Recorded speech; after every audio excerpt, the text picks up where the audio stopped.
up into will be one that's great for you. And if you want to take part in the conversation, please don't hesitate to do so. Our number again is 0717 777. You're listening to Capitalk 100.4 FM, leading the conversation. Pulse of the City. We keep our finger on it. You're listening to Pulse of the City here on the Capital Crunch with me, your host, Penny Pangetti. And Pulse of the City goes musical today because I'm joined in the studio by Stewart Gatsi, who is a Zimbabwean musician based in Vietnam. And as I said, we spoke to him a little bit earlier in this year and learning a little bit about him and his life in music. But he's home, and we thought it would be great to have him on the show and hear about his work in Vietnam, how life is across there, far out in the world, and what's happening with him. Stewart, it's great to have you in the studio. How are you doing? Oh, I'm good. It's good to be here. Yeah. Good to be home. How long has it been since you were home? It's been almost 2 years. Okay, so not too long. Not too long, but long enough. Still long, yeah. Yeah, long enough to miss salsa. Yeah, so have you been filling yourself up with as much salsa as possible? Yeah, I've been stuffing my face every day. Yeah. My mom's been doing a good job. That's good. It's good to have you in the studio and have you talk about music and talk about what the experience of being back home does for you in terms of inspiration, in terms of creativity. I'm sure it does a lot for you. But for perhaps people who didn't listen into the conversation that we had a little earlier in the year, tell us about yourself and how you got into the world of music. Well, I initially left the country when I was pretty young, actually, when I was about 17 initially. And that was to go to school to the U.S. and I did that and went to school and studied and finished, worked. And then along the way I picked up music. And it was actually when I had come back home to visit a friend, and I was singing in his car, and then he mentioned to me that, my cousin does some recording, you should go see him. And his cousin turned out to be Tags, and then everything just sort of snowballed from there.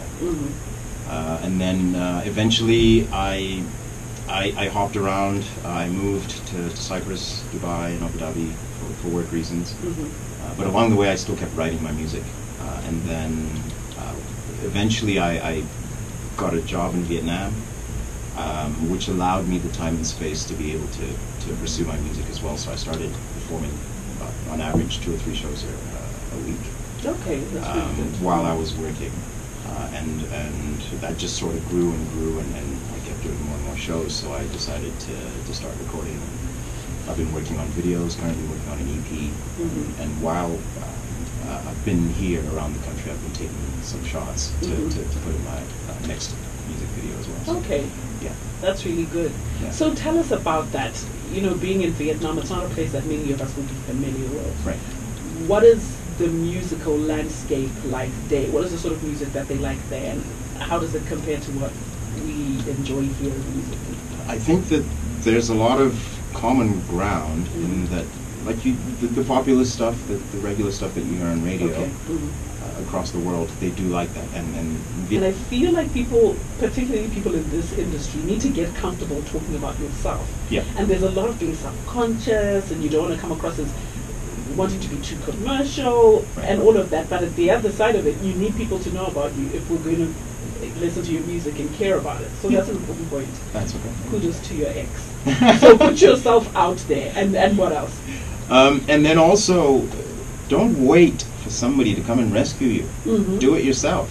If you can't find a place to record, go get a job. I know it's not always easy. Yeah. Save up the money you need, buy a microphone. Next thing, save up the money you need, buy a laptop.